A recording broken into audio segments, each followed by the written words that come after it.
സുവർണ അവസരം തട്ടിത്തെറിപ്പിച്ച് പിണറായി വിജയൻ. ഡൽഹിയിൽ അരങ്ങേറിയത് നാടകീയ രംഗങ്ങളാണ്. ഇതോടെ CPM എന്ന പാർട്ടിക്കുള്ളിൽ പിണറായി വിജയൻ എന്ന നേതാവ് പാർട്ടിയെ തകർക്കുന്നവൻ എന്ന നിലയിലേക്ക് ഇപ്പോൾ മാറുകയാണ്. ഒരേ ഒരു കപ്പിത്താനുള്ളൂ എന്ന് പറഞ്ഞെടുത്തു നിന്നാണ് തോൽവിക്ക് കാരണക്കാരൻ എന്നും പറയുന്നത്. സത്യത്തിൽ ഇന്നിപ്പോൾ UDF സർക്കാരിനെതിരെ ഒരു വിരൽ പോലും CPMന് അനക്കാൻ സാധിക്കുന്നില്ല.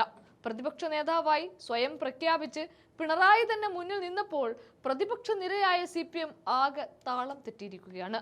വെറും 35 സീറ്റുകളിലേക്ക് ഈ പാർട്ടിയെ കൊണ്ടെത്തിച്ച അതേ ആൾ തന്നെ വീണ്ടും ഇതേ പാർട്ടിയെ നയിക്കുക എന്ന വലിയ വിരോധാഭാസത്തിന് മുന്നിൽ കണ്ണൂർ ലോബി പോലും ഇപ്പോൾ പിണറായിക്ക് എതിരായി മാറിയിരിക്കുന്നു.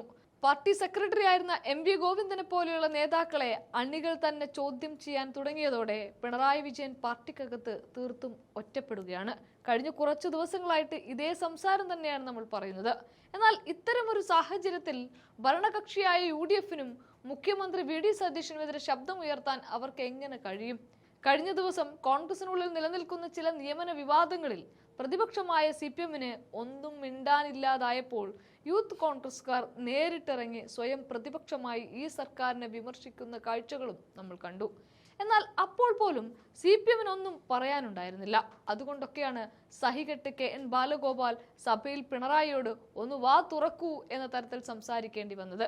ഒരു പ്രതിപക്ഷ നേതാവിന് സഭയിലിരുത്തി അവരുടെ തന്നെ കൂട്ടത്തിലെ മുതിർന്ന നേതാവ് ഇത്തരത്തിൽ രൂക്ഷമായി വിമർശിക്കേണ്ടി വരിക എന്ന് പറഞ്ഞാൽ അത് കഴിഞ്ഞ 10 വർഷം കേരളം ഭരിച്ച ഒരു പാർട്ടിയുടെ ഗതികേടാണ് വ്യക്തമാക്കുന്നത്. അതൊന്നും പോരാഞ്ഞിട്ട് ഇപ്പോഴും താൻ മുഖ്യമന്ത്രിയാണ് എന്ന ഭാവത്തിലാണ് പിണറായി വിജയൻ മാധ്യമങ്ങളോട് പെരുമാറുന്നതും. ആ വടിയും നീട്ടിപ്പിടിച്ച് എന്റെ പിന്നാലെ കൂടേണ്ട എന്ന് തന്നെയാണ് അദ്ദേഹം കഴിഞ്ഞ ദിവസം കൂടി ആക്രോശിച്ചത്. ഡൽഹിയിൽ കഴിഞ്ഞ ദിവസമാണ് ഈ സംഭവം നടന്നതും. എന്നാൽ ഇനിയും ഈ ദാഷ്ട്യം തുടരാനാണ് ഭാവമെങ്കിൽ അത് നടപ്പില്ല എന്ന അവസാന മുന്നറിയിപ്പാണ് ഇപ്പോൾ CPM കേന്ദ്ര നേതൃത്വവും കണ്ണൂർ ലോബിയും പിണറായി വിജയന് നൽകിയിരിക്കുന്നത്. ഈ പശ്ചാത്തലത്തിലാണ് പിണറായി വിജയന് വ്യക്തമായ തിരുത്തൽ നിർദ്ദേശങ്ങൾ നൽകാൻ CPM കേന്ദ്ര നേതൃത്വം തയ്യാറെടുക്കുന്നതും. പൊതുസ്ഥലങ്ങളിലും വാർത്താ സമ്മേളനങ്ങളിലും മാധ്യമങ്ങളോട് കൂടുതൽ സംയമനത്തോടും സഹിഷ്ണുതയോടും കൂടി പെരുമാറണമെന്ന് അദ്ദേഹത്തോട് പറഞ്ഞിരിക്കുകയാണ്. പ്രമുഖ കേന്ദ്ര നേതാക്കൾ തന്നെ വിഷയത്തിൽ പിണറായിയുമായി ഇനി സംസാരിക്കാനുമിരിക്കുന്നു.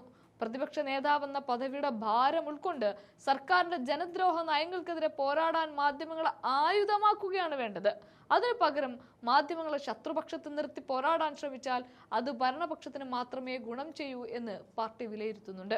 വരുന്ന മാസങ്ങളിൽ സംസ്ഥാനത്ത് പാർട്ടി പുനഃസംഘടനയും തിരുത്തൽ നടപടികളും നടക്കാനിരിക്കെ പിണറായി വിജയൻ തന്റെ ശൈലി മാറ്റി മാധ്യമങ്ങളോടും പൊതുസമൂഹത്തോടും കൂടുതൽ സൗഹാർദ്ദപരമായി പെരുമാറുമോ എന്നാണ് രാഷ്ട്രീയ കേരളം ഉറ്റുനോക്കുന്നത്.